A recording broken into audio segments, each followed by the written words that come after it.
Told you we'd be waiting. In this episode, players in all 3 competitions will see the gaming venue for the first time. An audience will eventually fill the place for the finals. But first, the herd of players must be thinned. Whoa, that's harsh. Can't we just say that some will win and move forward and others will lose and move into the stands? Didn't you hear the guy? It's a sport. You and I should be using action words like thrashed, clobbered, pummeled. No. Yu-Gi-Oh! Is a game that values sportsmanship and courtesy to all players, whether they win or lose. I respect that, but I just have to say clobbered one more time in this episode. You're not. Listen for it.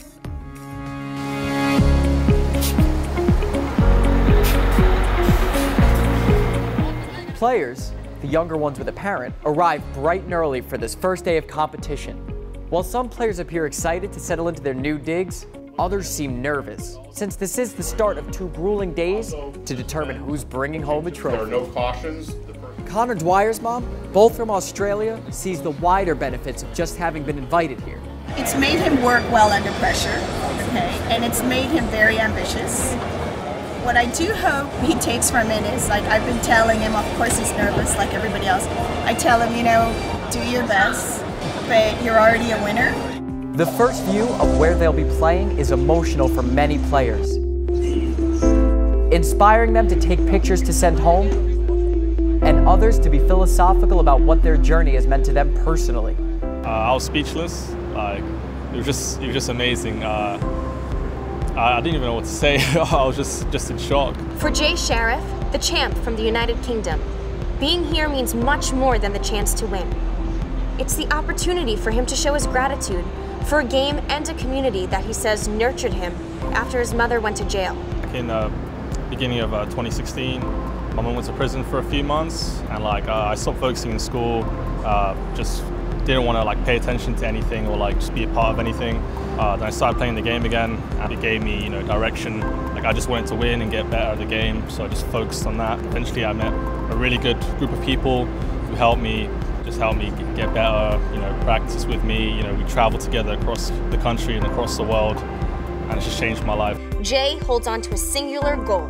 I'm hoping to win. I'm hoping to become the world champion, take it all the way, bring it home for my country. It's a mission echoing throughout the arena from so many competitors like Marcello Barberi, who is singing the same tune after he clobbered his opponents during the European Championship. Ha! Got it in there. I mean, I can win. So I proved it like a month ago at the European Championship, so where I won 17-0, and I definitely want it to happen again because it's been 11 years since Europe has won the World Championship, so I think it's about time that we go back to that. Good luck again. The first day is structured as a Swiss competition, meaning that players are randomly paired and get 3 points for each win, 1 point for a draw, no points for a loss. Each round is 40 minutes. Players will get paired against players that have a similar rating. So for example, if after round 1 I've won a round and you've won a round, then there's a chance we'll get paired in the second round, and it will keep going through. So you'll play, as you keep winning, you'll play harder and harder opponents. They weren't kidding that the rounds are grueling. Each round of 40 minutes consists of 2 or 3 separate games. That, with language barriers and creative use of monsters, spells, and trap cards to attack and defend in innovative ways, means competitors are often calling in an assist from a judge or interpreter, or both. I'm asking what effect he's using. So during the game, there can be many complicated situations that come up, and sometimes the players may not necessarily know how to resolve the effects, or there might be an issue of a disagreement on how the effect should be resolved. So it's the judge's responsibility to come in and explain how the card works and resolve the situation so the players can resume play. Judge Hector Santana explains that with the unique skills of these players and the level of play so high, even the judges see truly unique moves. You see that the players playing the deck at its full potential. You get to see some crazy players that you normally don't see. So yeah, you can say the players are really prepared for the event.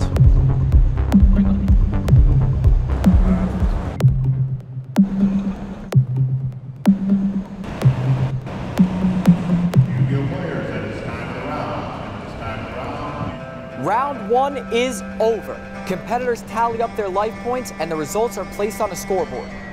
And then, it all starts over again. With each passing second, tension builds for each player. They're all going for a 3-point win, since that increases their chances of making it to the quarterfinals. So, they fight for every game within every round, and to clarify any possible misunderstanding. What the judge said is correct. Miscellaneous source will protect against Ghost Dash because it's an activated effect. Because this one did not destroy this, monster on the field. So that the effect is Alright, I was just making sure. Yeah. Yu-Gi-Oh players, and it's time to round. It's time to round. After 2 rounds, some players like Charlie and Ryan, Raphael, Marcello, Rasuki, Timmy, and Dijon are feeling good, having swept their contests. But I managed to win with Magneto. But others like Jay are worried about their survival. I've lost my first 2 rounds, so there's the chances of me making the top 8 is very, very small right now. But I'm just trying to keep my head up and do my best. 3, 2, 1, duel. You may begin. From my perspective, it's really 3 areas that you need to excel in to be considered one of the best players. The first one is the obvious one. You need to be good at the strategy of the game. That is understanding when which card to play, when to go all in for a big push, for a big attack, when it's better to play defensive and turtle up a little bit. Second area is the psychology of the game. You need to be able to read your opponent, try to identify, okay, what might be his next turn. Does he really have a good answer set face down in this trap row, or is it just a bluff? And the other part of the psychology is dealing with the pressure of, okay, you only have a couple of minutes left in the round, you really need this win. What can you do to pull it off? Because if you don't get this win, you're not making it to the tops.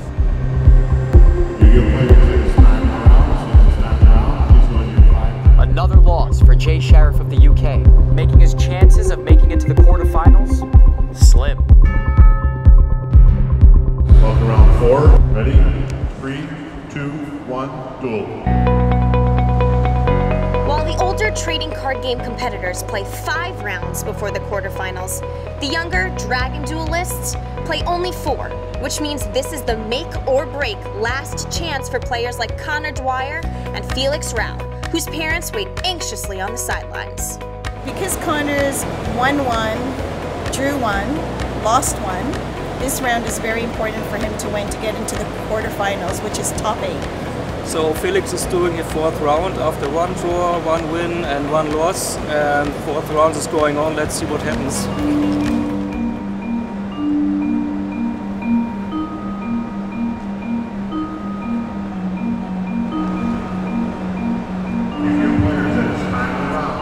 When life points are tallied and judges have signed off on the results, Connor Dwyer and Felix Rao have made it to the Dragon Duel quarterfinals to be played during the 5th round of regular play. We told you it was a grueling competition. After hours and hours of duels, the players now have to dig deep once again to bring their best game to the table. Yu-Gi-Oh! World Championship players, welcome to round 5. Dragon Duelists, welcome to the top 8. Ready? 3, 2, 1, duel.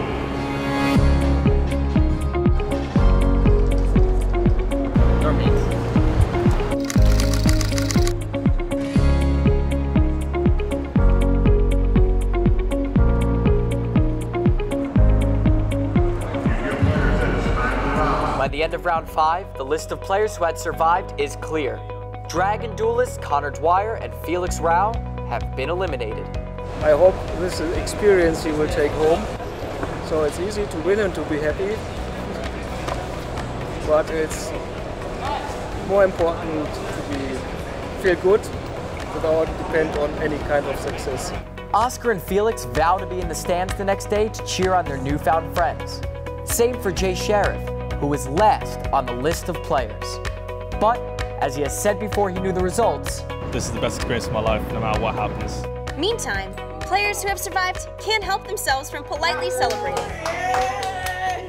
I know they actually have a crowd, a live crowd here, which is completely new for me, so I don't know how it will feel to actually hear people cheering live. So I'm extremely excited for that, but I don't know, I want to play, so I'm ready.